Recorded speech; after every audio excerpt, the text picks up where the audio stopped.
Hello मित्रांनो, सर्वात आधी मी तुम्हा सगळ्यांना एक छोटीशी विनंती करू इच्छिते की व्हिडिओ पाहिल्यानंतर कृपया माझ्या चॅनेलला नक्की सबस्क्राईब करा. हे व्हिडिओ बनवण्यासाठी मी खूप मेहनत घेते आणि याच माझ्या चॅनेलला सबस्क्राईब करतील. जे कोणी माझ्या चॅनेलला सबस्क्राईब करतील त्यांच्यासाठी मी मनापासून प्रार्थना करते की त्यांचे आयुष्य खूप सुंदर, समृद्ध, आनंदी आणि सुखी होवो. प्लीज प्लीज माझ्या चैनल नक्की सबस्क्राइब करा. उजड़ जाहिल गवार लोग पता नहीं खुद को क्या समझते हैं. अगर एक बेटी घर से भाग गई तो इसका यह मतलब नहीं कि दूसरी बेटी को उठाकर कुर्बान कर दिया जाए. मेरी बदनसीबी मुझे यहाँ तक खींच लाई है, मगर मैं भी चुप नहीं बैठूंगी. एक एक को देख लूंगी, नहीं छोड़ूंगी किसी को. वो गुस्से में बड़बाते हुए अपनी ज्वेलरी को नोच नोच कर उतार रही थी. चेहरा गुस्से की तमतमाहट से लाल होठ था. बड़ी बड़ी हजल ग्रीन आंखों में गुस्से की लाल डोरियां तैर रही थी. लाल कामदार लहंगे के साथ पड़ा हुआ दुपट्टा अब जमीन पर बिखरा पड़ा था. वो अपनी कलाई से चूड़ियां उतार उतार कर फेंकती जा रही थी, जैसे हर चीज से नफरत हो गई हो. और जब सब फेंक चुकी तो एक लंबी सांस लेकर लहंगा संभालने लगी कि तभी उसका पांव लहंगे में उलझा और वह जमीन पर गिरते गिरते बची. क्या मुसीबत है यह? 20 किलो का यह तंबू पहना दिया, वो चिल्लाई और वहीं बैठे बैठे लहंगे की डोरियां खींचकर लहंगा भी उतार फेंका. अब उसकी काली टायर्ड्स में लिपटा हुआ बदन और भी साफ झलक रहा था. वो उठी, गुस्से से कांपते हाथों से ब्रीफकेस खोला और एक स्लीवलेस शर्ट निकाली और वॉशरूम में घुस गई. लहंगा भी लहंगा भी जमीन पर उसी तरह पड़ा था जैसे किसी का कोई बोझ जो अब उतार फेंका हो. तभी मुर्तसिम कमरे में दाखिल हुआ और कमरे की हालत देखकर सन रह गया. एक सुनामी सी उठी थी उसके भीतर. वो नहीं जानता था कि उसकी शादी किस लड़की से हुई है, देखने में कैसी है, मिजाज कैसा है. बस उसे यह पता था कि ठीक बारात वाले दिन उसकी दुल्हन बदल दी गई थी और उसने भी अपने खानदान की इज्जत बचाने के लिए एक अनजानी सी लड़की को अपनी जिंदगी में शामिल कर लिया था. उसके सपने एक ही पल में टूट गए थे. वो जो सपने सजाए बैठा था कि गांव की सबसे पढ़ी लिखी लड़की उसकी दुल्हन बनने वाली है, अब उसकी पढ़ी लिखी दुल्हन की जगह शायद गांव की गवार लड़की उसकी दुल्हन बना दी गई है. लेकिन वो अनजान था, उसकी दुल्हन जरूर बदल दी गई थी, लेकिन गांव की कोई गवार लड़की नहीं, बल्कि वो कनाडा की सबसे बड़ी यूनिवर्सिटी की टॉपर आलिया मुराद थी, जिसे यहाँ के लोग कीड़े मकोड़ों से कम नहीं लगते थे. और इस बात का अंदाजा तो मुर्तसिम खान को कमरे में दाखिल होते ही हो गया था कि उसकी यह नई नवेली दुल्हन किसी तूफान से कम नहीं है. फर्श पर पड़ा उसकी शादी का लहंगा और दुपट्टा, जमीन पर बिखरे हुए जेवर, दीवार से टिका दुपट्टा और चारों और फैली बेतरतीबी. उसका दिमाग भन्ना गया. शादी की पहली रात कमरे में उसका स्वागत इस अंदाज में हुआ था कि उसका दिल कर रहा था इसी वक्त उस नई नवेली बीवी को गोली मार दे जिसकी शक्ल तक उसने अभी तक नहीं देखी थी. निकाह के वक्त नाम क्या लिया गया था यह भी भूल गया था. उसे अच्छे से यहाँ रहने के तौर तरीके सिखाने होंगे, नहीं तो गांव में बनी बनाई इज्जत को खाक में मिलाने में एक पल भी नहीं लगाएगी. मुर्तसिम खान ने दांत भेजते हुए कहा था, मगर फिर खुद को संभालते हुए गुस्से को काबू में किया और स्ट्रेचर को घसीटकर कमरे के बीचों बीच में ले आया और उस पर आराम से बैठ गया. आलिया नहाकर वॉशरूम से बाहर निकली तो कमरे के बीचों बीच बैठे मुर्तसिम को देखकर उसकी भवें तन गई. तो यह है मेरा जबरदस्ती वाला शौहर, उसने नाक चढ़ाते हुए मन ही मन सोचा. कमरे में हल्की हल्की रोशनी थी, मगर इतनी जरूर थी कि दोनों एक दूसरे की मौजूदगी को साफ देख पा रहे थे. मुर्तसिम को पूरी तरह नजरअंदाज करते हुए आलिया सीधी ड्रेसिंग टेबल की ओर बढ़ी थी, लेकिन मुर्तसिम की नजरें जैसे उस पर अटक सी गई थी. उसके घुटनों से कुछ नीचे तक का शॉर्ट ट्राउजर पहन रखा था, जिसमें उसकी दूध सी उजलियां साफ नजर आ रही थी. जब उसने कंघी करने के लिए हाथ ऊपर उठाया तो उसकी छोटी सी स्लीवलेस शर्ट उसके गोरे पेट को भी दिखाने लगी। उसका फिगर मानो खुदा ने खुद बैठकर तराशा हो। मुर्तसिम कुछ पल को यह भी भूल गया कि उसकी यह शादी सिर्फ एक मजबूरी की वजह से कराई गई थी। आलिया अपने खूबसूरत घने बालों को आगे गिराए ध्यान से कंघी करने में लगी हुई थी और उसकी लंबी गोरी गर्दन मुर्तसिम की नजरों का नया निशाना बन चुकी थी। उसका दिल कर रहा था कि उसे खुद को संभालना था। यह नहीं, उसे खुद को संभालनी है। अकड़ है इसकी आंखों में, मगर अब यह मेरे उसूलों पर चलेगी, चाहे इसे पसंद हो या नहीं। शादी की पहली रात आलिया ने कमरे का जो हाल किया था, मुर्तसिम को बिल्कुल भी पसंद नहीं आया था। ठीक है, शादी उसकी मर्जी के बिना ही थी, लेकिन शादी में मर्जी तो मुर्तसिम की भी शामिल नहीं थी। वो मिल बैठकर इस मसले का हल निकाल सकते थे, लेकिन आलिया ने जो रवैया अपनाया था, मुर्तसिम के गुस्से से बुरी हालत हो चुकी थी। आलिया ने अब तक उस पर एक नज़र तक डालना गवारा नहीं किया था, जबकि मुर्तसिम चाहता था कि बात की शुरुआत वही करे, कम से कम एक बार उसकी ओर देखे, कुछ तो कहे। लेकिन आलिया के अंदाज से ऐसा जरा भी नहीं लग रहा था कि उसे इस बात का एहसास है कि कमरे में वह अकेली नहीं है। ना ही उसकी आंखें उठ रही थी और ना ही उसके चेहरे पर कोई भाव था जो यह जताता कि उसे किसी की मौजूदगी की परवाह है। मुर्तसिम अब तक चुपचाप सब सहता रहा, मगर अब सब्र की सीमा टूटने लगी थी। वो थक चुका था उसे चुप देखते देखते। उसकी खामोशी, उसका बेपरवाह अंदाज और उसका हर पल उसकी ओर से अनदेखा करना अब उसे कचोटने लगा था। उसने ठान लिया अब चुप रहना मुमकिन नहीं। उसका मन बेचैन हो रहा था, भीतर एक हलचल सी मची हुई थी। आलिया के चमकते रूप, उसका शांत लेकिन आकर्षक शरीर को देखकर खुद को रोक पाना उसके बस में नहीं था। उसने मन में कहा, अगर यह सोचती है कि मुझे नज़रअंदाज करके मुझे कमज़ोर साबित कर देगी, तो इसे अपनी गलत फहमी अभी और उसी वक्त दूर करनी होगी। मुर्तसिम अपनी जगह से थोड़ा सा खिसका और एक गहरी नज़र आलिया पर डाली। आलिया ने अपने बाल सुलझाए और फिर बिस्तर की ओर बढ़ गई, लेकिन अब मुर्तसिम से खुद पर काबू ना रहा। उसने धीमी मगर भारी आवाज में कहा, यहाँ आओ। आलिया जो पलंग पर तकिया ठीक कर रही थी, उसका हाथ वहीं की वहीं रुक गया। आलिया के मन में आया कि उसकी इस बात को भी नजरअंदाज कर दे। आखिर खुद को समझता क्या था?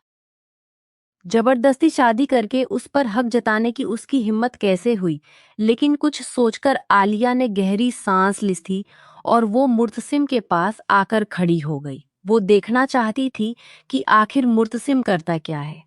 उसी वक्त आलिया की नज़र मुर्तसिम पर पहली बार पड़ी थी। पहली बार वो उसे गौर से देख रही थी। उसने बादामी रंग का महंगा कुर्ता पायजामा पहना हुआ था, कंधों पर ऊनी शॉल डाली हुई थी। उसके बाल थोड़े लंबे थे जो गर्दन के पीछे सलीके से सजे हुए थे। हल्की सी बड़ी हुई दाढ़ी और छोटी मूंछों के साथ वो वाकई बेहद आकर्षक लग रहा था। आलिया के दिल में एक अजीब सी गुदगुदी हुई थी। बंदा है तो स्मार्ट, पर्सनालिटी भी गजब की है। पता नहीं इसकी दुल्हन को इससे क्या बैर था जो इसे छोड़कर भाग गई। लेकिन अगले ही पल औक्स तक काबू पाया। मैं इसकी खूबसूरती के जाल में नहीं फंसूंगी, क्योंकि मैं अपना ही फंसूंगी, क्योंकि मैं अपना फ्यूचर इस गांव में और इन देहाती लोगों के बीच रहकर खराब नहीं करना चाहती। लेकिन वो नहीं जानती थी, जिसे वो अनपढ़ और गवार समझ रही थी, वो अपने शहर की यूनिवर्सिटी का सबसे बड़ा टॉपर रहा था, जबकि आलिया तो अपने ख्यालों में डूबी हुई थी। उसकी खूबसूरती या बदसूरती से आलिया को कोई मतलब नहीं था, क्योंकि उसने ठान लिया था वो जल्दी ही यह रिश्ता तोड़कर यहाँ से चली जाएगी और मुर्तसा के लिए छुटकारा पालेगी और मुर्तसिम से हमेशा के लिए छुटकारा पालेगी। सामने बैठा वो रजवाड़ों जैसी शान लिए मुर्तसिम खान उसका भविष्य हरगिज नहीं बन सकता था। सिर्फ और सिर्फ खूबसूरती की बुनियाद पर वो अपनी जिंदगी नहीं बिता सकती थी। वो अब भी एकक उसे देख रही थी, मगर उसका मन किसी और ख्यालों में उलझा हुआ था। जबकि मुर्तसिम को लगा शायद वो भी उसे देखकर उस पर मोहित हो रही है, जैसे कुछ पल के लिए वो हुआ था। यहाँ बैठो आकर। वो ठेठ राजसी अंदाज में एक हाथ कुर्सी की पीठ पर टिकाए सीधे बैठा और आलिया को अपनी गोद में बैठने का इशारा किया। मगर उसकी इस हरकत पर आलिया का खून खौल उठा था। बिना एक पल सोचे उसने आगे बढ़कर मुर्तसिम के गाल पर एक जोरदार थप्पड़ जड़ दिया। तुम जैसे जाहिलों की इतनी औकात नहीं कि तुम लोग मुझे छू भी सको। मुझे तुमसे नफरत है और तुम मुझसे रोमांस की उम्मीद करते हो। क्या सोच कर आए थे कि सुहागरात है और आज की पूरी रात तुम मेरे साथ रोमांस करोगे और मैं गांव की देहाती अनपढ़े लड़कियों की तरह शर्माते हुए तुम्हारी बाहों में सिमट जाऊंगी। घटिया सोच रखते हो तुम। वो तेज तेज सांसें ले रही थी। गुस्से से उसके होंठ फड़फड़ा रहे थे। इतनी तेज सांसों से उसका सीना ऊपर नीचे हो रहा था। मगर मुर्तसिम बस चुपचाप उसे देखता रहा। उसके चेहरे से आलिया को समझ नहीं आ रहा था कि वह गुस्से में है या फिर कुछ और सोच रहा है। आलिया पैर पटकते हुए मुड़ने लगी। तभी अचानक मुर्तसिम ने उसकी कलाई पकड़ी और जोर से खींचा। आलिया अपना संतुलन खो बैठी और सीधा मुर्तसिम के चौड़े सीने से जा टकराई। उसका चेहरा मुर्तसिम के चेहरे से छू रहा था और वो उसकी गोद में गिरी हुई थी। मुर्तसिम ने एक झटके में उसकी कमर पकड़कर उसे सीधा किया और अपने पैरों पर बिठा लिया। उसकी इस हरकत से आलिया एकदम हक्का बक्का रह गई। जिंदगी में पहली बार किसी मर्द ने इस तरह उसे छुआ था। उसके पूरे जिस्म में जैसे एक बिजली सी दौड़ चुकी थी। मुर्तसिम ने बिना एक शब्द कहे उसके दोनों हाथ थामे और उन्हें अपनी कमर के इर्द गिर्द लपेट दिया और एक झटके में उसे अपने और भी करीब खींच लिया। अब उसका सीना मुर्तसिम के सीने से टकरा रहा था। चेहरा आमने सामने था, इतना पास कि मुर्तसिम की गर्म सांसों में वो अपने चेहरे को महसूस कर रही थी। उन सांसों की तपीस से उसका चेहरा जैसे जलने लगा था, मगर फिर भी वो लाल आंखों से उसे घूरती जा रही थी। अपने दिल की हालत वो मुर्तसिम पर जाहिर नहीं करना चाहती थी। उसके भीतर का हर एहसास अजीब सा था, अनजाना और घबराहट से भरा हुआ। मुर्तसिम धीरे से उसके चेहरे की ओर झुका तो आलिया ने जोर से अपनी आंखें बंद कर ली। ना जाने क्यों उस पल उसका कमजोर सा दिल विरोध भी नहीं कर पाया। उसकी रूह कांप उठी। एक हाथ से उसने आलिया के चेहरे को थाम लिया था, इतनी जोर से कि आलिया सिसक उठी। बहुत बड़ी गलती कर दी तुमने आलिया, जो सरदार मुर्तसिम पर हाथ उठा दिया। और मैं गलती करने वालों को सजा देता हूँ। सजा तो तुम्हें भी मिलेगी, जरूर मिलेगी। उसकी आंखों में एक अजीब सी ठंडक सी उतर रही थी और उन आंखों की ठंडक आलिया को अपने वजूद में उतरती महसूस हो रही थी। वह इस आदमी को नहीं जानती थी। कैसा है, किस नेचर का मालिक है, वो उसके चेहरे के हाव भाव से बिल्कुल भी नहीं जान पा रही थी कि वह अब आगे क्या करने वाला है। वो खुद को छुड़ाने की कोशिश कर रही थी कि मुर्तसिम ने उसके बालों के पीछे हाथ ले जाते हुए एक झटके से उसे अपने चेहरे के और भी करीब किया था और फिर उसके नाजुक गुलाबी लबों को अपने होठों की कैद में ले गया। वो बुरी तरह मचल उठी थी, लेकिन मुर्तसिम को परवाह कहाँ थी। वह पूरी शिद्दत से उसके लबों का जाम पी रहा था। आखिर में उसके नाजुक से लब को एक हल्का सा कट देते अपना चेहरा उसने पीछे किया था। अपनी तेज होती सांसों को मुर्तसिब ने कंट्रोल किया था और फिर ठंडे शब्दों में बोला, यह तो बस एक छोटा सा ट्रेलर हूं, निकाह हुआ है आज हमारा। गवाहों की मौजूदगी में तुमने मुझे 3 बार कबूल किया है और जब शौहर कबूल कर लिया तो उसके बाद की रस्मों से इनकार कैसा आज की रात हमारी सुहाग की रात है और आज की राह होता है, यह तुम अच्छी तरह जानती हो। कोई दूध पीती बच्ची नहीं हो तुम, फिर कैसे मुझे इग्नोर करके तुम सोने की तैयारी कर रही थी, वो भी कमरे का यह हाल करके।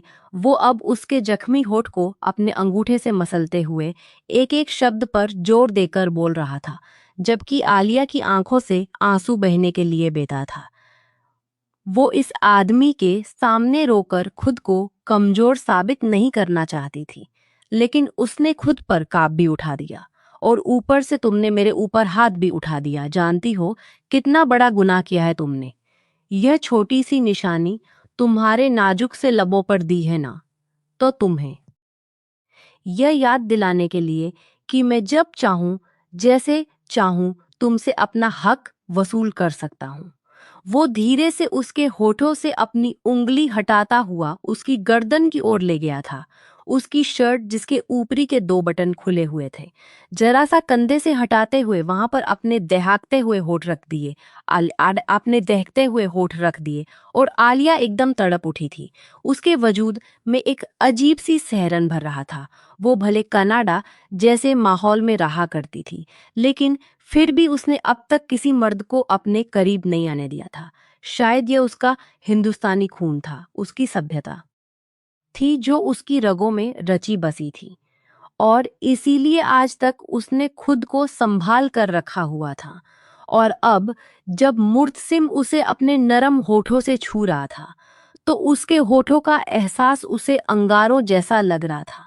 लेकिन वो बेबस थी, उसकी मजबूत बाहों से निकल नहीं सकती थी। वो जो अपने मन में बड़े बड़े इरादे कर रही थी, सब धरे के धरे रह गए थे। वो गांव का मजबूत हट्टा कट्टा 6 फीट का जवान मर्द था। उसके बाजुओं के फूले मसल्स देखकर एक पल के लिए तो आलिया भी सहम चुकी थी। उसके आगे आलिया छुई मुई नाजुक सी कोई गुड़िया लगती थी। वो भला उसका मुकाबला क्या कर सकती थी। उस कंधे से लब हटाते वो धीरे से उसके कान में सरगोशी करते हुए बोला था, तीखी मिर्च हो, लेकिन एक बात तो मानना पड़ेगी, तुम बहुत खूबसूरत हो। मुर्तसिम के गर्म सांसों के साथ ही उसकी भारी और गूंजती हुई सरगोशी आलिया के कानों में पड़ी थी, तो वह सहम सी गई। अब मुर्तसिम बड़े ही प्यार से उसे अपनी गोद में बिठाए हुए था। हालांकि कमर पर पकड़ अब भी मजबूत थी, और जिस वजह से आलिया उठ नहीं पा रही थी। तुम गलती कर रहे हो मिस्टर मुर्तसिम खान, मैं इस रिश्ते को नहीं मानती, और तुम मेरे साथ इस रिश्ते को जबरदस्ती आगे नहीं बढ़ा सकते। मुझे नहीं रहना इस गांव के माहौल में, और तुम जैसे जाहिल गवार के साथ ना चाहते हुए भी। उसकी आंखों से आंसू टूट पड़े थे, जिन्हें मुर्तसिम ने आगे होते हुए अपने होठों से चुन लिया था, और एक हल्की सी मुस्कान उसके गुलाबी लवों को छू गई। तुम्हारे चाहने या ना चाहने से कुछ भी नहीं होता। मैसेज आलिया मुर्तसिम खान, मेरे नाम के साथ तुम्हारा नाम जुड़ चुका है, और जो एक बार मेरा हो जाता है वो हमेशा मेरा रहता है, मरते दम तक। इसीलिए जो भी ख्याल तुम्हारे दिमाग में पक रहे हैं ना, उन्हें अपने छोटे से दिमाग से निकाल दो। बोलते बोलते वो उसके खूबसूरत वजूद का एक नज़र में ही जायजा ले चुका था। दुब्बली पतली नाजुक सी गोरी रंगत वाली ये लड़की आज उसने पहली बार देखी थी। उसे नहीं पता था कि उसकी जिंदगी अचानक ये कैसा मोड़ ले लेगी, कि अनजान लड़की उसकी जिंदगी में शामिल हो जाएगी। लेकिन हालात के आगे वो भी मजबूर हो गया था। परिवार की इज्जत बचाने के लिए उसने इस लड़की को अपनी बीवी बना तो लिया था, लेकिन अब उसके इरादे उसे नेक नहीं लग रहे थे। मुर्तसिम की नजरें उसकी खूबसूरत धड़कनों पर जमी हुई थी। वाइट कॉटन की हल्की शर्ट जिसमें उसके अंडरगारमेंट साफ दिखाई दे रहे थे। शायद आलिया इस तरीके के कपड़े पहनने की आदी थी, इसलिए उसे कोई संकोच नहीं हो रहा था। लेकिन उसे इस तरह देखकर मुर्तसिम के जज्बात भड़कने लगे थे। उसकी शर्ट की आखिरी खुले 2 बटन उसकी खूबसूरती को और भी उबाल रहे थे। मुर्तसिम की नजर एक जगह जाकर रुक गई थी। मुर्तसिम की नजर एक जगह आकर रुक गई थी। ब्यूटी बोन से थोड़ा नीचे एक छोटा सा काला तिल था, जो मुर्तसिम की नजर और होश दोनों को अपनी ओर खींच रहा था। उसका दिल डगमगाने लगा। एक पल को उसका जी चाहा कि वह अपने होंठ उस तिल पर रख दे, मगर उसने खुद को संभाला। अगर उसकी धड़कनों तक पहुंच जाता तो खुद को संभाल नहीं पाता। मचलते जज्बातों को संभालते हुए एक गहरी सांस ली, और उसकी कमर पर अपने हाथों की पकड़ ढीली कर दी। इससे पहले कि आलिया को समझ पाती, मुर्तसिम उठकर खड़ा हुआ था। इस अचानक आफत के लिए आलिया तैयार नहीं थी। वो सीधे फर्श पर जाकर गिरी। अपनी कमर को सहलाती वो मुर्तसिम को हैरान नजरों से देख रही थी। मुर्तसिम तंजिया हंसी के साथ एक और खड़ा हो गया और तीखे अंदाज में बोला, ना, मैं तुम्हारी खूबसूरती पर फिदा हूं, और ना, तुम्हारे इस व्यवहार से मैं डरने वाला हूं। तुम्हें लेकर मेरे मन में कोई खास भाव नहीं है। तुम यहाँ सिर्फ और सिर्फ मेरी मजबूरी का नतीजा हो, और मेरी जिद का भी मेरे खानदान का हिसाब, और उससे ज्यादा तुम मेरी नजरों में कोई भी अहमियत नहीं रखती हो। कुछ देर पहले जो मुर्तसिम की आंखों में खुमारी के हल्के के लाल डोरे तैर रहे थे, लेकिन अब उसकी आंखों में नफरत की आग थी और बोल जहर से भी ज्यादा तीखे।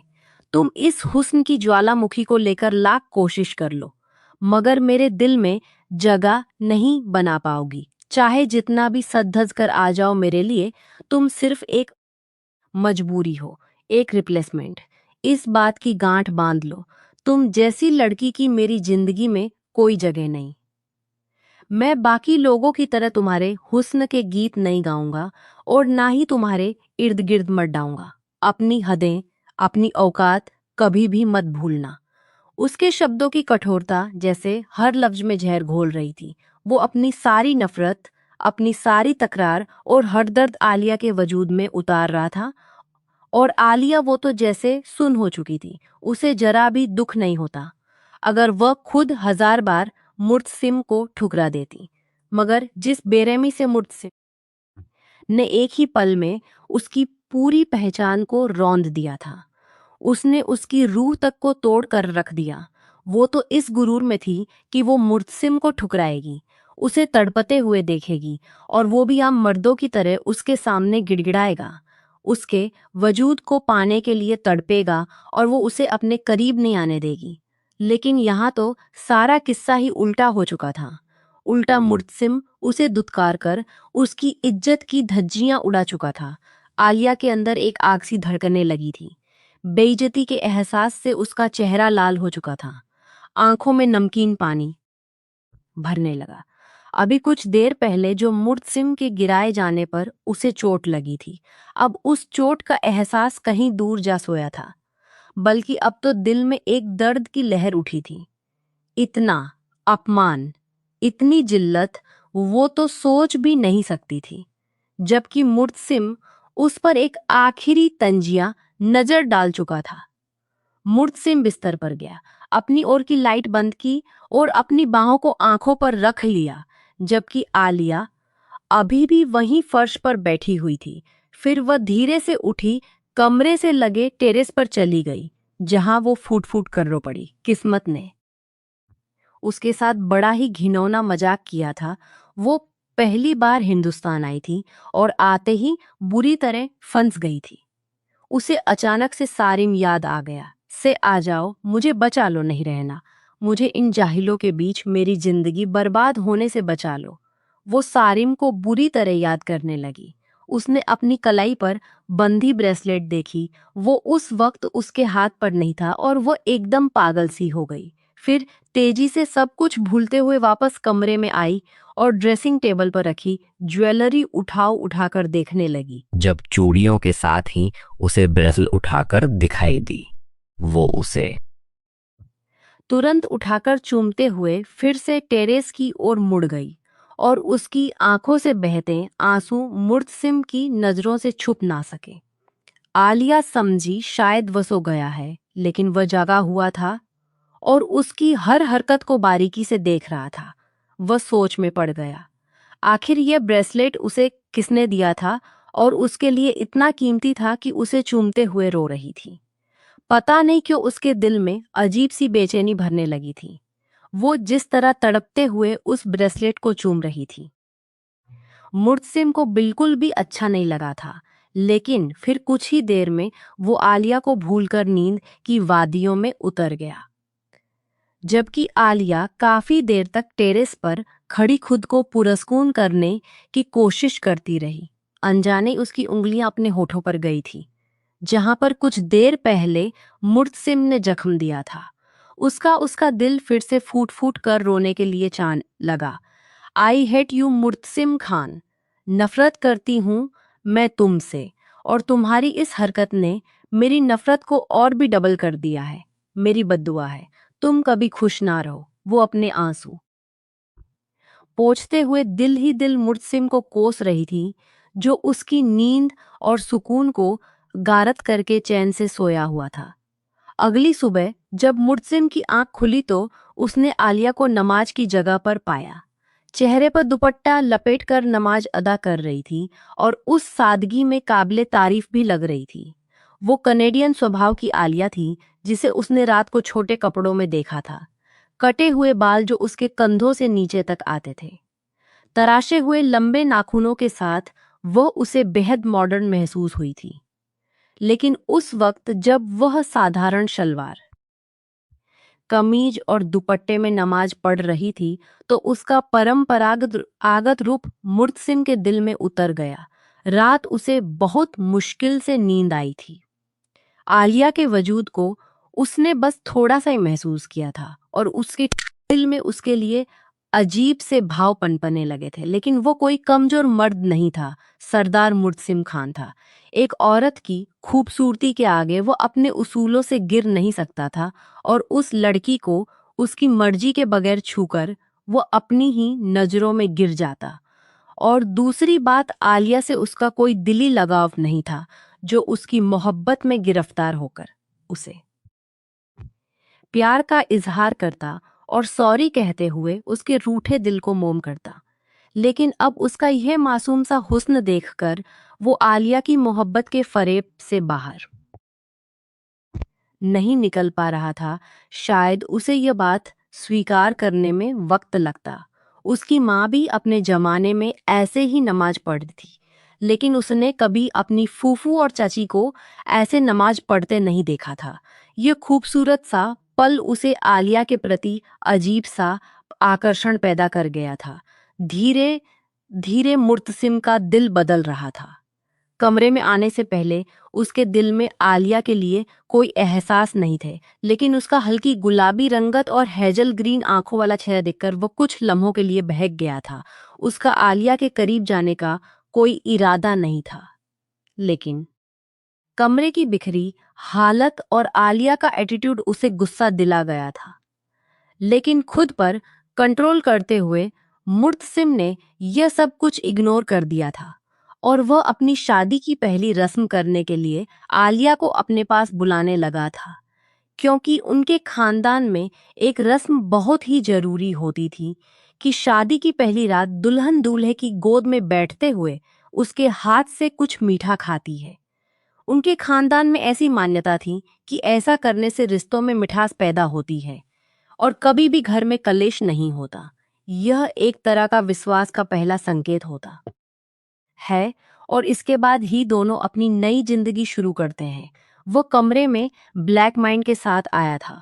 उसका आलिया को प्यार या ध्यान देने का कोई इरादा नहीं था, लेकिन उसे देखकर मुर्तसिम ने एक बार फिर अपने रिश्ते को एक नई दिशा देने की कोशिश की थी।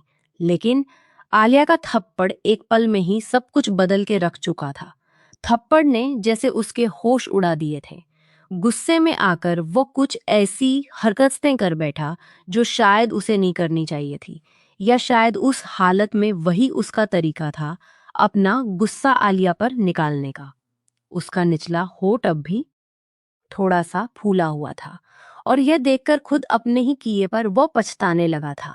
अपने बालों को गुस्से से हाथों की मुट्ठियों में दबाया। घड़ी देखी, सुबह के बज रहे थे। वो फ्रेश होने के लिए बाथरूम गया और जब वापस आया तो देखा ओलिया सोफे पर लेटी हुई थी।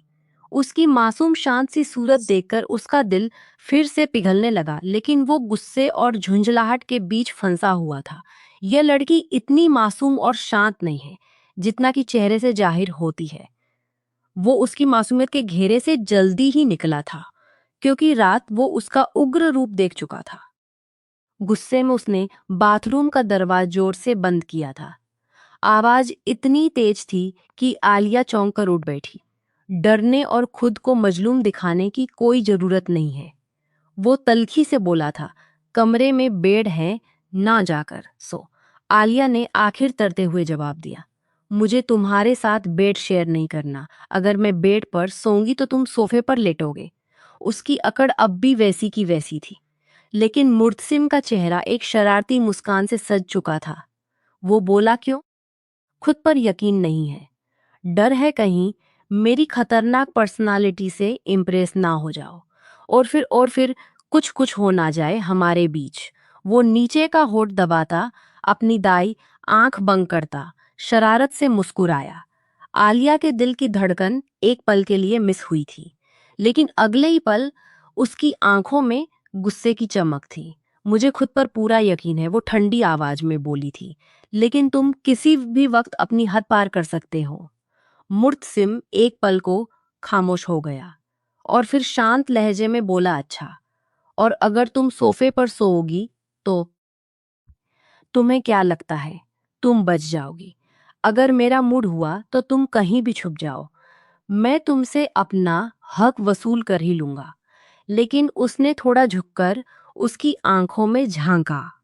फिलहाल मैं तुम्हें साफ कर दूं, मेरा तुम्हारे साथ यह कुछ कुछ करने का अभी कोई इरादा नहीं है, तो तुम आराम से बेड पर सो सकती हो। डरने की कोई भी जरूरत नहीं।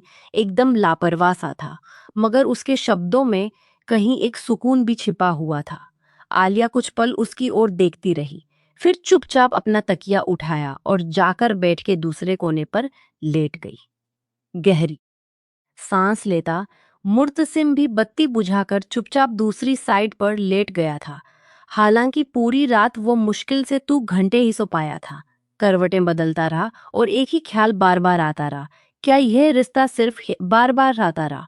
क्या यह रिश्ता सिर्फ एक सजा है या कभी सुकून भी बनेगा? फरा यार, मैंने सुना है तुम्हारी कनाडा वाली कजन आ रही है, वो भी इस गांव में तुम्हारी शादी में शामिल होने। अर्शी ने पूरे जोश के साथ कहा था, लेकिन फरा का ध्यान तो कहीं और था। वो कहीं और पहुंची हुई थी। आज से ठीक 5 दिन बाद उसकी शादी दूसरे गांव के सबसे बड़े सरदार मुर्तसिम खान के साथ फाइनल हो चुकी थी, लेकिन उसके दिल में कोई खुशी नहीं पनप रही थी। वो फराज की मोहब्बत में बुरी तरह फंसी हुई थी, जो उसका कॉलेज फेलो था। इस बार जब फरा हॉस्टल से आई तो वो अपनी माँ से फराज के बारे में बात करने वाली थी, लेकिन घर आते ही माँ ने सरदार मुर्तसिम खान के रिश्ते होने की बमबारी कर दी थी। उसे वापस हॉस्टल जाने नहीं दिया गया था, बल्कि सभी का कहना था कि मुर्तसिम पढ़ी लिखी लड़कियां पसंद करता है, शादी के बाद खुद ही पढ़ाएगा या शहर में रखेगा और कॉलेज भी ड्रॉप करवा देगा।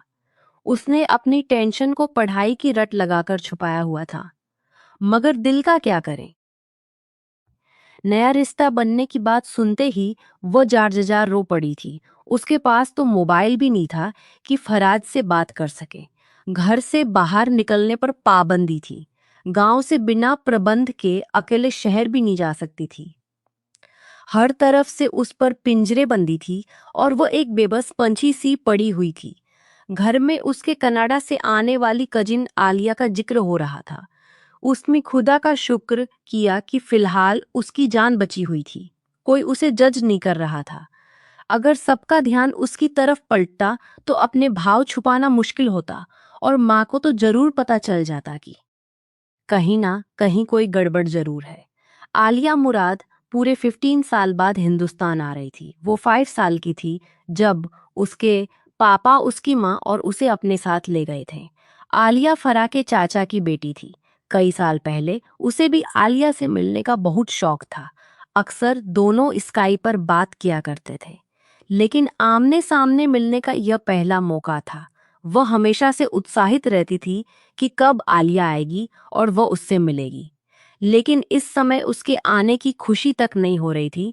उसे उधर घर वाले उसके स्वागत की तैयारियों में लगे हुए थे। आलिया को यह पसंद है, आलिया को वो पसंद है, आलिया के लिए यह लाओ, आलिया के लिए वो लाओ। यह सब सुन सुन कर फरा के कान पक चुके थे।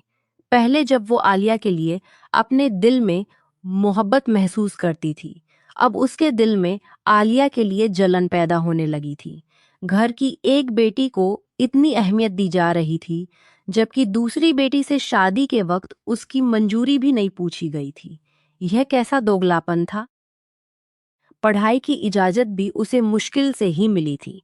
वो कोई ऐसा कदम उठाना नहीं चाहती थी जिससे बाकी लड़कियों के लिए पढ़ाई का रास्ता बंद हो जाए, लेकिन वह मुर्तसिम के साथ शादी भी नहीं करना चाहती थी। उसे पता था कि सरदार मुर्तसिम की पसंद पर ही यह रिश्ता किया गया है। वो उससे बात करके भी कोई हल नहीं निकाल सकी थी। जब उसका मन अकेलेपन से बाहर आया तो वो किसी दूसरे प्लान की ओर सोचने लगी। आलिया के आने का दिन आ गया। दिन इतनी तेजी से बीते कि फराह को खबर ही नहीं हुई कि कब आलिया गांव पहुंच भी चुकी थी। आलिया का स्वागत कुछ इस तरह किया गया जैसे किसी नई नवेली दुल्हन का होता है। पूरा गांव हवेली में इकट्ठा था, बस उसे देखने के लिए। वो उलझन में माथे पर बल डाले हर चेहरे को घूर रही थी। सिर्फ गांव वाले ही नहीं, बल्कि सरदार मुर्तसिम के घर की कुछ औरतें भी खास तौर पर आई हुई थी उसका स्वागत करने, क्योंकि सबको यही बताया गया था कि वह फराह की कजिन है और उसे इस खानदान में खास महत्व प्राप्त है, तो उसकी हर चीज अब खास मानी जा रही थी। मगर किसी को अंदाजा नहीं था कि आलिया के आने से एक नई मुसीबत उनके सर पर आने वाली है। आलिया ने थकावट का बहाना करके सबको जल्दी से कमरे में जाने को कह दिया, क्योंकि रंग बिरंगी औरतों का घेरा देखकर उसका सिर दर्द करने लगा था। उसे महसूस हो रहा था जैसे वो को सेलिब्रिटी हो। वो जहाँ से आई थी वहाँ तो सेलिब्रिटी के इर्द गिर्द भी इतनी भीड़ नहीं होती थी। आलिया के माथे के बल देखकर ताई अम्मा ने तुरंत उसे उसके कमरे में पहुंचा दिया था। वो फराह के साथ कमरा शेयर कर रही थी जब तक फराह की रुखसती नहीं हो जाती। फराह उसका स्वागत करने के लिए बाहर नहीं आई थी, क्योंकि उसे मायो बिठा दिया गया था। ओ गॉड फराह, यहाँ के लोग मुझे देखकर ऐसे ऐसे बिहेव कर रहे हैं जैसे मैं किसी तीसरे ग्रह की पिट जाती हूँ। इन लोगों को कोई बताता नहीं कि नॉर्मल रहो और सामने वालों को भी नॉर्मल रहने दो। वो अपने बॉब कट वालों को हाथ में समेटते हुए गुस्से से बोल रही थी। टेंशन में होने के बावजूद फरा की हंसी छूट गई। आलिया, आप इतनी प्यारी हैं, तभी तो सब आपको देखने के लिए उमड़ पड़े हैं। असल में इस गांव से कोई बाहर नहीं गया, खासकर लड़कियां। उन्हें तो शहर तक नहीं जाने दिया जाता, इसीलिए सब लोग बहुत ज्यादा एक्साइटेड हो रहे हैं। फराह ने सबके रवैया की वजह समझाई, क्योंकि वो नहीं चाहती थी आलिया इन चंद दिनों में ही गांव से बोर होकर वापस लौटने के बारे में सोचने लगी। आलिया फराह के साथ उसी के रूम में रुकी थी। पहले फराह ने उसके साथ सब कुछ शेयर करके मदद मांगने का सोचा, लेकिन बाद में उसके दिमाग में एक और तरकीब आई। वो आलिया पर भरोसा करने का रिस्क नहीं ले सकती थी, क्योंकि वो आलिया को अच्छे से नहीं जानती थी। अगर वो उसे अपनी मोहब्बत का जिक्र करती और शादी को रोकने का कोई सलाह मशवरा मांगती, तो क्या पता आलिया यह बात घर वालों को जाकर बता देती। तब तो फराह को सोचने का मौका भी नहीं मिलता। सब लोग उस पर कड़ा पहरा देते और वो मुर्तसिम खान की दुल्हन बन जाती। आलिया ने अपनी घड़ी उतारी और साइड टेबल पर रख दी। फिर कानों से बालियां निकालकर वहीं रखी और बेस और ट्राउजर और शर्ट निकालते हुए वाशरूम में चली गई। फराह वहीं पर सोचों में डूबी बैठी थी कि तभी उसकी नज़र साइड टेबल पर पड़ी और उसकी आंखें चमक उठी, क्योंकि वहां पर आलिया का मोबाइल पड़ा हुआ था। उसने उठाकर देखा, उस पर कोई पासवर्ड नहीं था और वॉलपेपर आलिया और उसके पापा की एक प्यारी सी तस्वीर चमक रही थी। माफ कर दो आलिया, मुझे पता है यह चोरी है, लेकिन मुझे करनी पड़ेगी। उसने धीमे से बुदबुदाया और फिर जल्दी जल्दी फराह की उंगलियां मोबाइल स्क्रीन पर चलने लगी। बीच बीच में वह नजर उठाकर बाथरूम की ओर भी देख लेती थी। जैसे ही पानी गिरने की आवाज बंद हुई, उसने जल्दी जल्दी अपना काम खत्म करके मोबाइल वापस वैसे ही रख दिया था जैसे आलिया छोड़कर गई थी। रात को जगह बदलने की वजह से आलिया को नींद नहीं आ रही थी। वह पूरी रात करवटें बदलती रही और कहीं सुबह के करीब जाकर उसकी आंख लगी थी। फराह ने उसे ढेर सारी बातें की थी जिनसे उसे आलिया की कई खूबियों का पता चला था। आलिया झूठ नहीं बोलती थी, वो साफ दिल वाली लड़की थी, किसी का दिल दुखाना भी उसे नहीं आता था। दिन में जब आलिया गहरी नींद में थी तो फराह ने सबको आराम करने का कहकर तो कमरे का दरवाजा लॉक किया और आलिया का मोबाइल लेकर टेरेस पर चली आई। कुछ काम अधूरा था जिसे फराह को पूरा करना था। एक नज़र उसने आलिया की ओर डाली, वो गहरी नींद में सोई हुई थी। फराह ने टेरेस का दरवाजा इस तरह बंद किया कि वो आलिया पर नजर रख सके, लेकिन खुद उसकी नजरों से ओझल रहे। रात उसने फराज को व्हाट्सएप मैसेज किया था, लेकिन वो मैसेज फराज ने फौरन सीन नहीं किया था। फराह मैसेज को ऐसे ही छोड़ भी नहीं सकती थी, क्योंकि उछोड़ भी नहीं सकती थी, क्योंकि आलिया देख लेती तो उसकी पोल खुल जाती। इसीलिए आलिया के बाथरूम से निकलने से पहले ही फराह ने मैसेज को डिलीट कर दिया था और अब वो मौका पाकर डायरेक्ट फराज को कॉल करने वाली थी। उसने फौरन फराज का नंबर डायल किया और उसे सारी सच्चाई बता दी। मैं तुम्हारे बिना नहीं रह सकती। फराज, मैं कैसे तुम्हें दिल में बसाकर किसी और के साथ जिंदगी गुजारूं? प्लीज मेरी मदद करो, कुछ करो, मेरे पास कोई रास्ता नहीं है, मैं तो यहाँ से शहर तक नहीं जा सकती, मेरे पास मोबाइल भी नहीं। बस अभी यह मौका मिला तुमसे बात करने का। बताओ मैं इस हालात से कैसे बचूं? बोलते बोलते फराह फूट पड़ी थी। उधर फोन पर फराज बुरी तरह बेचैन हो चुका था। फराह उसकी जान थी, उसकी धड़कनों में बसती थी। अगर वही उससे छीन जाती तो वह कैसे जीता? फिक्र मत करो फराह, मैं खुद तुम्हें लेने आऊंगा। क्या तुम मेरे साथ कोर्ट मैरिज कर लोगी?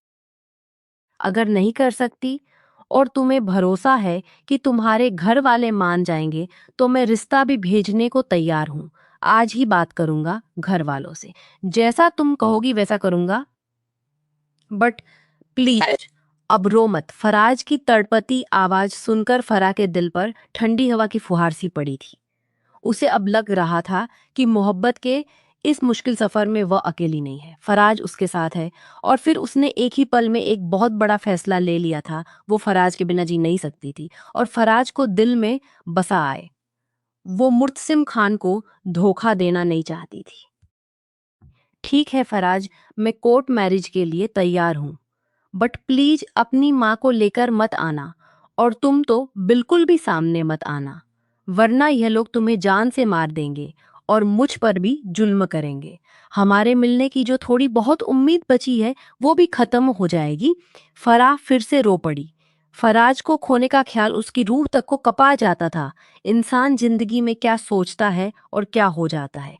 काश सारे फैसले इंसान दिमाग से लेता, दिल का कोई लेना देना ना होता। इन इंसानी फैसलों में ताई ने आलिया से भी शादी की खरीदारी करने को कहा था और आज वो उसे इसी सिलसिले में बाजार लेकर आई थी। मगर आलिया को कुछ भी समझ नहीं आ रहा था कि वो क्या खरीदे। उसे हिंदुस्तानी कार्यक्रमों में पहने जाने वाले कपड़ों का कोई अंदाजा नहीं था, इसलिए बार बार ताई से ही मदद मांग रही थी। लगभग सारे कपड़े ताई जी ने उसके लिए पसंद किए थे। सुरैया ताई को यह नाजुक खूबसूरत सुनहरी धमकती वाली लड़की बहुत पसंद आई थी। वो उसे अपनी बहू बना चाहती थी, लेकिन आगे क्या होने वाला था इस बात का किसी को अभी तक अंदाजा नहीं था। आलिया कुछ कपड़े और सैंडल्स लेकर घर लौट आई थी, मगर वो इस समय में भी बेहद ऊबी हुई थी। दुकानदारों की घूरती हुई निगाहें उसे बार बार अपने ऊपर महसूस हो रही थी। ना जाने यह कैसा माहौल था। बचपन में तो उसे बाजार जाने का बहुत शौक था। 5 साल की उम्र से ही वह अपने पापा के साथ जाती थी, जहाँ से ढेर सारी चीजें खरीद कर लौट। मगर इन बीते 15 वर्षों में सब कुछ बदल चुका था। अगर आलिया बदल गई थी तो हिंदुस्तान का माहौल भी अब वैसा नहीं रहा था। सोचते सचते जब वो घर आई तो सीधे अपने कमरे की ओर चल पड़ी। आज शाम को फराह की मेहंदी थी। मेहंदी और हल्दी की रस्म एक साथ रखी गई थी। अगले दिन बारात थी और फिर 3 दिन बाद मुर्तसिम की ओर से स्वागत समारोह की तैयारी की जानी थी। यह पहली बार था जब आलिया हिंदुस्तान में किसी शादी को देख रही थी, इसलिए वह लोगों की उसे लेकर जो दीवानगी थी वह उसे खलने लगी थी। उसे ऐसा लग रहा था जैसे वह किसी जो दीवानगी थी वह उसे खलने लगी थी। उसे ऐसा लग रहा था जैसे वह किसी दूसरी दुनिया की प्राणी है, मगर उसे सब कुछ सहना पड़ रहा था। यह गांव के सीधे सादे मासूम से लोग हैं। इन्होंने शहर तक अच्छे से देखा नहीं। विदेश का नाम सुनकर यह लोग ज्यादा ही एक्साइटेड हो गए। शादी के घर में जोर की चहल पहल और रौनक लगी हुई थी। पीले जोड़े में सजी दुल्हन को पहले हल्दी लगाई गई थी और फिर उस स्नान करवाकर अब हाथों में मेहंदी रचाई जा रही थी। एक बार मेहंदी सूख जाती तो फिर आगे की रस्म की जाती। सब औरतें शादी की रस्मों को पूरे दिल सान ले रही थी। चारों ओर हंसी जाग चल रहा था। सबने रंग बिरंगे और चमकते लिबास पहन रखे थे, जिनमें हरे और पीले रंग को ज्यादा प्राथमिकता दी गई थी। गोटापट्टी से सजे यह कपड़े माहौल की खूबसूरती को और भी बढ़ा रहे थे। हर कोई इस माहौल को जी रहा था, मगर इन सबसे अलग एक आलिया मुराद थी जो दुनिया से उबी हुई थी। माथे पर सिकन लिए सिर झुकाए वो अपनी कलाई में पड़ी उस ब्रेसलेट से खेल रही थी जो उसे सारिम ने तोहफे में दिया था, और तब से लेकर आज तक वो ब्रेसलेट उसकी कलाई की शोभा बना हुआ था। कभी वो उसे उतारती नहीं थी। आज उसे सारिम की बहुत ज्यादा याद आ रही थी। उसने भी इस फंक्शन के अनुसार पीले रंग का सूट पहन रखा था, मगर वो बहुत ही साधारण था। उस पर कोई गोटा पट्टी नहीं लगी थी, बस गले पर चमकदार नगों की एक पतली सी पट्टी थी और आस्तीनों पर कुछ हल्की कढ़ाई का काम था। दुपट्टा एक कंधे पर रखा हुआ था। बाल खुले थे और मेकअप बहुत ही हल्का सा था। हाँ, गहने उसने नहीं पहने थे उसके अनुसार। तो पीले कपड़े पहनकर वो पहले ही जोकर लग रही थी। उसकी ये बात सुनकर ताई अम्मा जो उसके लिए गहने लेकर आई थी चुपचाप वापस रख आई, क्योंकि ये बात तो ताई जी ने भी मान ली थी कि उसे गहनों की जरूरत ही नहीं थी। वो बिना गहनों के भी सबसे अलग और सबसे खूबसूरत लग रही थी। फरा के ससुराल वाले आ चुके थे। और मेहंदी की रस्म पूरे जोर से चल रही थी। अब तक कोई ऐसी खास बात नहीं हुई थी जो आलिया को अंदर से झकझोर दे या उसका ध्यान खींचे, लेकिन बस वो बहुत ज्यादा बोर हो चुकी थी और अब यह बोरियत उससे सहन नहीं हो रही थी। उसने चिंगम मुंह में डालते हुए अपने मोबाइल पर गेम खेलना शुरू कर दिया। सबसे बेपरवाह फराह ने उसे पास आकर बैठने को कहा तो वह चुपचाप उसके पास आकर बैठ गई। तस्वीरें खींची जा रही थी। किसी तरह मेहंदी का फंक्शन खत्म हुआ तो कमरे में आते ही आलिया बिस्तर पर गिर गई। यार फराह, हिंदुस्तानी शादियां बहुत थका देती हैं। इतने सारे फंक्शन और इतनी सारी रस्में, यार दूल्हा दुल्हन का तो बुरा हाल हो जाता होगा। मुझे बहुत शौक था कि मैं किसी हिंदुस्तानी शादी को देखूं, मगर अब तो मैं किसी को भी यह सलाह नहीं दूंगी। वो आंखों पर बाजू रखे बड़बड़ा रही थी, जबकि फरा के दिमाग में तो बस एक ही बात चल रही थी। उसे आज रात हर हाल में भागना था। बार बार वो चोरी चोरी आलिया की तरफ देख रही थी कि कब वो सोए और उसका रास्ता साफ हो। रात का बज चुका था और बजे तक सब लोग दोबारा जागने वाले थे। उसके पास बहुत कम समय था। अगले दिन बारात थी और अगर आज रात फरा नहीं भागती तो फिर या तो उसे मुर्तसिम से शादी करनी पड़ती या फिर मौत को गले लगाना पड़ता। वो जिंदा रहना चाहती थी, फराज के साथ अपना जीवन बिताना चाहती थी। उसके सपने अब भी उसकी आंखों में पड़ रहे थे और वह चाहती थी कि वह अपने सपने पूरे करें। आखिरकार काफी देर के इंतजार के बाद आलिया सो चुकी थी तो फरहा ने उसका मोबाइल उठाया और आखिरी बार कॉल मिलाते हुए इधर उधर देखा। मुलाजिम वहां खड़े थे, मगर किसी की उस पर नजर नहीं थी। फरा मोबाइल कान से लगाकर बात करने का बहाना बनाकर लन में आई और फिर लॉन की दीवार के पास पड़े स्टूल पर चढ़कर दीवार फांद गई। बाहर से फराज ने सीढ़ियां लगा रखी थी। आलिया सीढ़ियां पार करके फराज तक पहुंच गई। वहां खड़े कुछ मुलाजिमों ने तुरंत सीढ़ियां हटा दी। फराज ने पैसे दिए थे, इसीलिए वे सब फराज की मदद कर रहे थे। यह सब कैटरिंग वालों से जुड़े थे। फराज बाइक पर शहर से आया था, जो फराह के घर से कुछ ही दूरी पर खड़ी थी। उसने फराह को पकड़कर बाइक पर बिठाया और तेजी से शहर की ओर चल पड़ा। द्वार पर लगी इज्जत की जंजीरें उसके एक फैसले से खुल गई थी। उसकी बेइज्जती का दर्द छलक रहा था। एक और हब्बा की बेटी माँ बाप की इज्जत उछालकर अपनी मर्जी की जिंदगी जीने निकल गई थी। ऐसी बातें उसके दिमाग में गूंज रही थी। आने वाला सूरज हवेली में बड़े भूचाल लेकर आने वाला था। उसके पिता जो ऊंची कद काठी में पूर्ण पंचायत तक का फासला बनाए रखते थे, उनका सिर झुक जाएगा। उसकी माँ जिंदा मर जाएगी और उसका भाई सिर उठाने को के लायक नहीं रहेगा। लेकिन फरा को अभी इन सब बातों की चिंता नहीं थी। वो तो बस अपने लक्ष्य की ओर पहला कदम बढ़ा चुकी थी, जो उसे तबाही की गली में लेकर जा रहा था।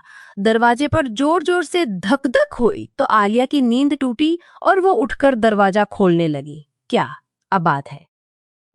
तैमी, सुबह सुबह इतना हल्ला क्यों कर रही हैं? पता है ना, हम देर से सोए थे, इसीलिए नींद आ रही है। और बारात तो शाम में आएगी ना, हमें आराम करने दो। नींद से भरी आंखों में ऊंद वो बोल रही थी। ताई अम्मी उसकी बच्चों जैसी हरकत कर मुस्कुरा दी और कमरे में चली आई। फरा को कमरे में ना देखकर वह चौंक उठी। आलिया, फरा कहाँ है? पता नहीं ताई अम्मी, मैं तो रात को सो गई थी, अब जागी हूँ, मैंने उसे नहीं देखा। आलिया ने मासूमियत से जवाब दिया। मगर सादिया बेगम का दिल अनजाने ही धड़क उठा।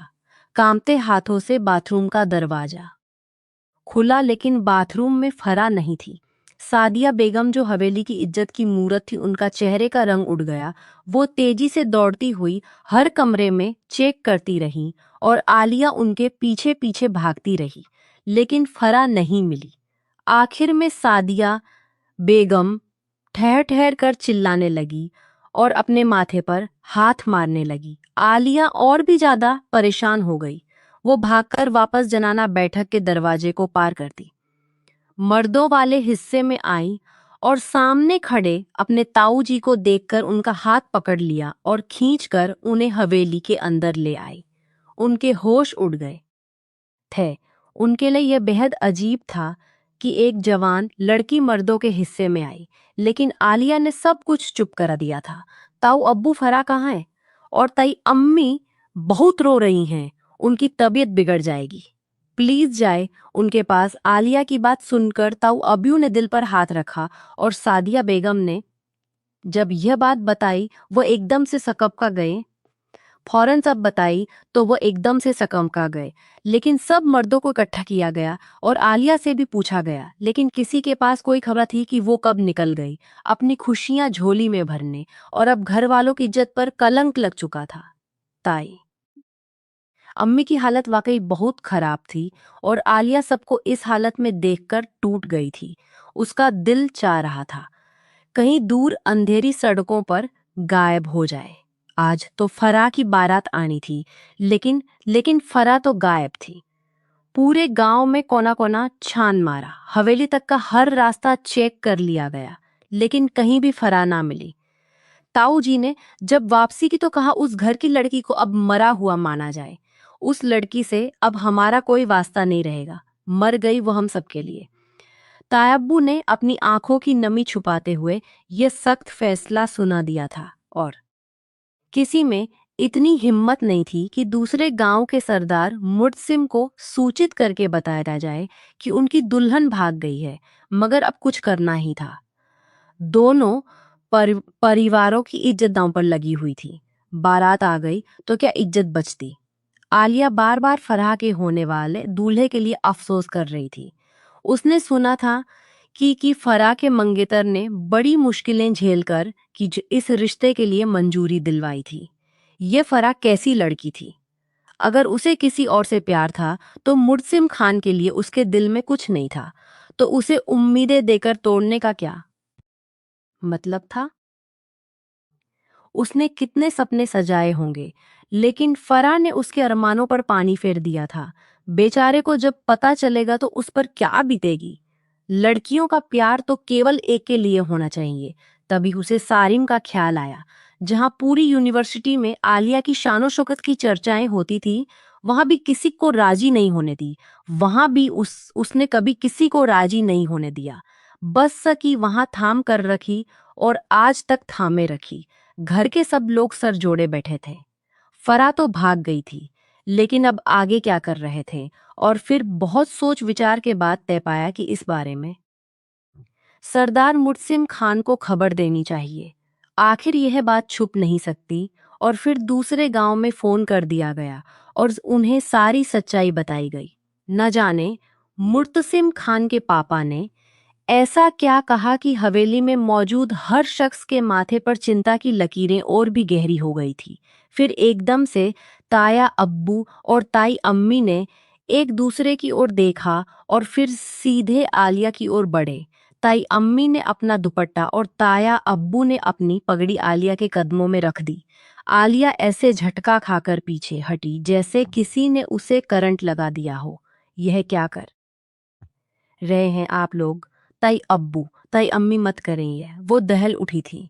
उसे ताई अम्मी से बेहद मोहब्बत थी, क्योंकि उनकी मोहब्बत बिल्कुल बेगर्ज थी। बिना कहे उसकी तकलीफ और खुशी को समझने वाली थी। ताई अम्मी जब उसके पैरों में बैठी तो आलिया के सीने में जैसे किसी ने कांटा का चुभो दिया था। उसकी आंखें छलक उठी। ताई अम्मी, आप यह क्या कर रही हैं? प्लीज उठिए। आलिया, तुम मुर्तसिम से शादी कर लो। हमारी इज्जत की लाज रख लो बेटा। वो कमबख्त तो हमारी इज्जत को जरा सा भी सोचे बिना भाग गई, मगर तुम ही हमारी ऊंची पगड़ी का मान रख सकती हो। तुम ही हमें बचा सकती हो। ये पगड़ी सिर पर नहीं, सी दिल पर बोझ बनकर टिकती है। मैं अपने कंधे नहीं झुका सकता। मैं तुम्हारे आगे हाँ कैसे करूंगा? कहते कते ताया अब्बू फूट फूट कर रो पड़े। कते ताया अब्बू फूट कर सन रह गई। ये वही ताया अब्बू थे जो दादा जान की मौत पर भी एक आंसू ना बहा पाए थे। लेकिन आज एक बेटी के उठाए कदम ने उन्हें तोड़ दिया था। आलिया के दिमाग में सारिम की तस्वीर कौंधी, लेकिन वह अपने ताया अब्बू को यूं टूटता नहीं देख सकती थी। फैसला उसके लिए मुश्किल था, लेकिन ताया अब्बू की चंसुओं ने उसे एक ही पल में झुका दिया। उसने ताया अब्बू की पगड़ी उठाई और रोते हुए उनके सिर पर रख दी। ताया अब्बू, आप जो कहेंगे मैं करूंगी। मैं उस इंसान से शादी के लिए तैयार हूं जिसे आज तक कभी नहीं देखा और ना जाना है। मगर प्लीज आप इस तरह मत रोइए। आपके आंसू मुझे तोड़ रहे हैं। उसकी आंखों से बहते आंसू उसकी बेबसी बयां कर रहे थे। उसे पता था कि इतने बरसों बाद वो अपनों के बीच लौटी थी और अब उसे एक ऐसे शख्स के साथ बांध दिया रहा था जो ना तो उसका था और ना ही उसकी मर्जी से उसकी जिंदगी में आया था। सब उसकी सोच और ख्वाहिशों से वाकिफ थे, फिर भी उसे यूं बेबस किया जा रहा था। ताई अम्मी ने उसे गले से लगा लिया और कांपती हुई आवाज में बोली, मैं तुझसे बेहद शर्मिंदा हूं आलिया। मैंने तेरे लिए कितने सपने देखे थे। मैं तुझे अपनी रजी की दुल्हन बनाना चाहती थी, मगर वो फरहा, उसने मेरे सारे सपने तोड़ दिए। वो कभी खुश नहीं रहेगी। उसे मेरी बद्दुआ।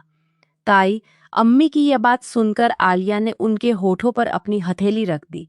नहीं ताई अम्मी, प्लीज फना को बद्दुआ मत दीजिए। वह जैसी भी है आपकी बेटी है। अगर वो कभी मुसीबत में आपके पास आई तो सबसे ज्यादा दर्द आपको होगा। शाम तक आलिया को दुल्हन का जोड़ा पहना दिया गया था। यह सारा सारा सामान फरा के लिए उसके ससुराल से आया था, लेकिन अब आलिया उसे पहनकर बैठी थी। उस पर जैसे रूप फूट पड़ा था। वो बला की खूबसूरत लग रही थी। कुछ वक्त पहले यह सब फरा का होना था और अब आलिया का हो चुका था। कब बारात आई, कब निकाह हुआ, उसे कुछ होश ना था। वो बस एक बेहोशी में बैठी हुई थी। मुर्तसिम उसके साथ क्या सलूक करेगा वो नहीं जानती थी, क्योंकि वो भी तो उसकी जिंदगी में बिन इजाजत दाखिल हुई थी। उसे यह भी पता था कि फराहा ही मुर्तसिम की पसंद थी। टूटे दिल के साथ उसने सोचा, ना अपनी मोहब्बत नसीब हुई और अब किसी की जिंदगी में बिना चाहत घुस रही हूं। उसे मुर्तसिम पर भी गुस्सा आ रहा था। अगर उसे पता चल गया था कि उसकी होने वाली दुल्हन भाग गई है तो शादी रद्द कर देता, मगर नहीं, उसे तो हर हाल में शादी करनी थी। मोहब्बत से ज्यादा उसे अपनी इज्जत बचाने की पड़ी थी। तभी तो जब ताया अब्बू ने मुर्तसिम के पापा को फोन करके हकीकत बताई, तो गुस्से से मुर्तसिम ने फोन ले लिया था और गुस्से से गुर्राते हुए कहा था, आपकी लड़की भाग गई है तो इसका खामियाजा भी आपको ही भुगतना पड़ेगा। यह बारात अपने टाइम पर ही आएगी और आपकी हवेली में ही आएगी, और आपकी हवेली से ही दुल्हन विदा होकर सरदार मुर्तसिम खान के साथ जाएगी। आगे आपको क्या करना है आप खुद ही फैसला कर लें। और ताया अब्बू ने मजबूर होकर आलिया के सामने हाथ जोड़े थे। क्या यही होती है मोहब्बत? उसके दिमाग में सवाल गूंजा। क्या किसी को ऐसे चाहते हैं कि अगर एक नहीं मिली तो बदले में उसी दिन कोई दूसरी लड़की चाहिए? वो मुर्तसिम से बुरी तरह बदगुमान हो चुकी थी। काश काश वो कभी हिंदुस्तान ना आती। काश उसे ये सारे मान रखने ना पड़ते। काश इज्जत की कीमत पर उसे अपनी मर्जी की जिंदगी जीने का हक मिला होता। आलिया को लग रहा था कि मुर्तसिम शायद फराह से बहुत मोहब्बत करता होगा, मगर ऐसा कुछ भी नहीं था। मुर्तसिम को सिर्फ एक पढ़ी लिखी बीवी चाहिए थी, और दोनों गांव में सिर्फ फराह थी जो 10वीं के बाद भी पढ़ रही थी। मगर जब वो भी गायब हुई, किसी भी लड़की से निकाह के लिए हामी भर दी थी। शायद उसने अपनी किस्मत से समझौता कर लिया था कि अब आने वाली नस्लों को संभालने के लिए उसे एक पढ़ी लिखी बीवी नहीं मिल सकती। आलिया ने मुर्तसिम के साथ जो रवैया अपनाया था वो उसकी सोच से बिल्कुल अलग था। शादी की पहली ही रात उसने मुर्तसिम को थप्पड़ मारा था, और जवाब में मुर्तसिम ने भी उधार नहीं रखा था, और अब दोनों ही एक दूसरे से नजरें चुरा रहे थे। और आलिया जो जरा तकलीफ मिलने पर सका दिया हुआ ब्रेसलेट सीने से लगा लेती थी, अब उसे भी उतार कर उसने दराज में बंद कर दिया था। भले ही वह विदेश की फिजा में पली बड़ी थी, मगर उसने कभी अपने संस्कार नहीं छोड़े थे। उसके पापा ने उसे इस्लामी आदर्श और तहजीब बहुत अच्छे से सिखाई थी। थोड़ी बहुत मॉडर्न जरूर हो गई थी, मगर हया और पर्दे का सबक उसे अच्छे से याद था। उसने यही सोचकर मुर्तसिम से निकाह किया था कि जल्द ही तलाक ले लेगी और फिर कनाडा लौटकर सारिम से शादी कर लेगी। मगर निकाह के बाद जैसे उसके जज्बात बदल गए थे। जब गुस्सा और नाराजगी उतरी तो अपनी गलती भी याद आने लगी थी। वो मुर्तसिम से बात करना चाहती थी, मगर कोई मौका नहीं मिल रहा था। कुछ दिन यूं ही निकल गए, दोनों ही एक दूसरे से कतराते रहे। मुर्तसिम के घर वालों ने खुले दिल से आलिया को अपना लिया था, और गांव के इन सीधे सादे लोगों की देखकर आलिया का दिल खुद ब खुद उनमें घुलने मिलने लगा था। खुद उनमें घुलने मिलने लगा था। लेकिन रातें उसके लिए एक बड़ा इम्तिहान लेकर आती। मुर्स के गहरी सांसों के एक ही बेड शेयर करती। उसके गहरी सांसों की सरसराहट, उसका चौड़ा सीना और बाजुओं के उभरे हुए मसल्स आलिया लगते थे।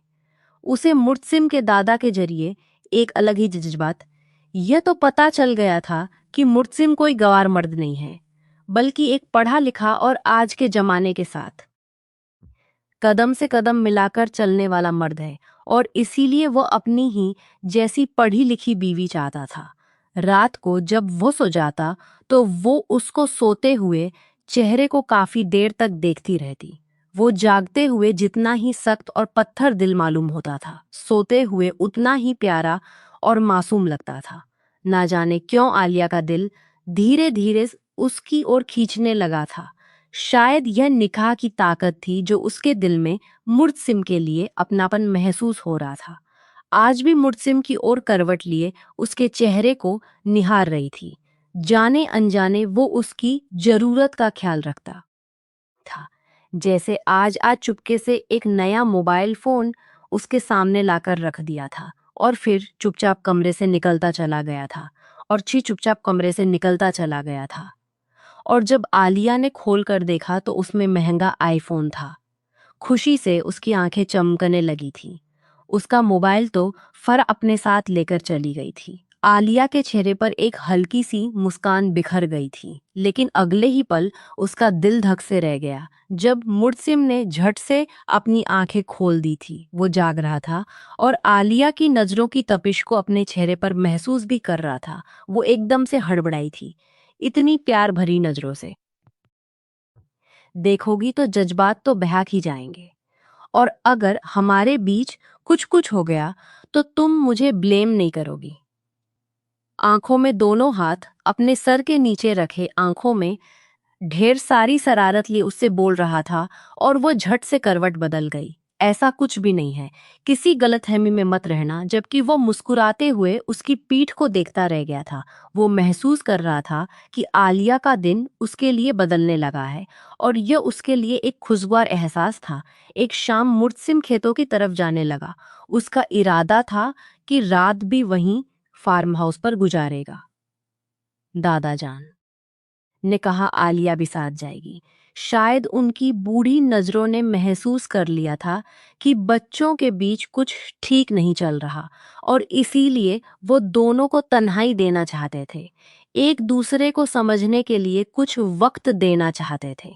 आलिया ने हैरत से उनकी ओर देखा। उसे समझ नहीं आया कि फार्म हाउस पर उसका क्या काम, मगर उन्होंने कहा तो उसने सिर झुका दिया। मुर्तसिम ने उसे साथ चलने को कहा। आलिया बड़ी सी चादर ओढ़कर आ गई और मुर्तसिम उसे देखकर हैरान रह गया। कहाँ वो मॉडर्न लड़की और कहाँ आज चादर ओढ़े खड़ी थी। दिल के किसी कोने में उसे यह देखकर सुकून मिला था, जैसे आलिया अब उसके रंग में रंगने लगी थी। उसने आलिया को फार्म हाउस पर छोड़ा और फिर बिना कुछ कहे गाड़ी लेकर निकल गया। आलिया को उसकी इस बेरुखी पर बेहद गुस्सा आया। अगर उसे खुद नहीं रुकना था तो उसे अकेले यहाँ क्यों छोड़ गया। चारों तरफ खेत थे, ऊंचे ऊंचे पेड़, दूर दूर तक कोई आबादी नहीं थी। वो पहली बार इतनी वीरान जगह पर अकेली थी। उसका दिल घबराने लगा। शाम ढल रही थी, सन्नाटा गहराता जा रहा था। वो बार बार गेट की ओर देख रही थी, मगर रात बीतने तक मुर्तसिम का कोई अता पता नहीं था, और आखिरकार वो रोने लगी। हिम्मत वाली थी, मगर इस वीराने में उसका दिल कांपने लगा था। करीब रात के बजे गाड़ी बाहर रुकी तो आलिया की जान में जान आई, मगर इसी के साथ एक तेज गुस्से की लहर भी उसके वजूद में दौड़ गई। उसने गेट अंदर से बंद कर रखा था, और अब मुर्तसिम बाहर से दरवाजा पीट रहा था। जब मुर्तसिम गेट पीट पीट कर थक गया तो वो दीवार फांद कर अंदर आया और फिर गाड़ी अंदर की। उसे लगा शायद आलिया सो गई है। वो कमरे में आया तो सिसकियों की आवाजें सुनाई दी। वो झट से बिस्तर के पास पहुंचा और कंबल हटाया। आलिया पूरी ताकत से रो रही थी। क्या हुआ आलिया, रो क्यों रही हो? और अगर जाग रही थी तो गेट क्यों नहीं खोला? वो नरमी से पूछ रहा था, मगर आलिया को उस पर और भी ज्यादा गुस्सा आ गया। मेरी मर्जी, मैं आपकी कोई नौकर नहीं हूं कि उठकर आपके लिए गेट खोलूं। अगर इतनी ही तकलीफ थी मुझसे निकाह करने की तो इनकार कर देते। अगर फरा के ही पीछे मरना था तो मेरी जिंदगी को क्यों जहन्नुम बना दिया आपने? वो चीखते हुए रोने लगी। उसकी बात सुनकर मुर्तसिम पहले तो सन रह गया, मगर जब सारी बात समझ में आई तो एक हल्की सी मुस्कान उसके चेहरे पर आई। वो उसके पास बैठ गया और फिर बिना सोचे समझे आलिया को अपनी बाहों में भर, और आलिया भी उसकी बाहों में आती और भी ज्यादा रोने लगी थी। वो उसके शर्त से अपनी नाक और आंसू साफ कर रही थी, और रोते रोते उससे शिकायतें भी कर रही थी। आई एम सॉरी, आज के बाद ऐसा नहीं होगा। मैं जहां भी जाऊंगा तो तुम्हें बता कर ही जाऊंगा, और यहाँ फार्म हाउस पर तो अकेले कभी भी नहीं छोड़ूंगा, बल्कि साथ रहूंगा। और रही बात फरा की, तो यह बात अपने दिमाग से निकाल दो कि मैं उसे प्यार करता था, सिर्फ उसे पसंद करता था क्योंकि वो पढ़ी लिखी लड़की थी। लेकिन अब मैं खुश हूं कि उसकी जगह तुम मेरी जिंदगी में आई हो। खुदा ने मेरे हक में यह बेहतर किया कि वो खुद ही शादी को छोड़कर चली गई। अगर मैं फरा से शादी कर तुम्हें कैसे पाता? वो उसे अपनी बाहों में भेजते हुए शरारत से बोला। मगर आलिया की हिचकियां और भी तेज हो गई थी। आप बहुत बुरे हैं, उसकी शर्ट से मुंह छुपाते हुए वो बोली, हाँ जी, बहुत बुरा हूं, बट जैसा भी तुम्हारा हूं। मुर्तसिम ने उसके आंसू अपने हाथों से पोंछे थे। मैं आपसे जिंदगी भर बात नहीं करूंगी, आलिया ने ऐलान किया। चलो शुक्र है, जिंदगी भर साथ रहने के लिए तो मान गई। बात करने के लिए मैं खुद मना लूंगा, वो मुस्कुराया। नहीं, मैं बात नहीं करूंगी। आलिया ने मुंह फुलाकर कहा, अच्छा तो अभी मुझसे बात कौन कर रहा है? उसकी बात पर आलिया ने उसे देखकर उसकी हंसी छूरा, मगर उसकी नरम नजरें देखकर उसकी हंसी छूट गई। वो आज भी एक ही बेड पर लेटे थे, लेकिन पहले जो अलग अलग कोनों पर लेटे थे और अब एक साथ लेटे थे। वो उसके कंधे पर सांवरी सर रखे उसके पहलुओं में लेटी हुई थी, जबकि मुर्तसिम की गहरी सांसों की सरसराहट आलिया के वजूद को पिघलाने लगी थी। उसके दिल की धड़के भी बहक रहे थे, लेकिन वह खुद को संभाले हुए था। वह अभी कोई जल्दबाजी नहीं करना चाहता था।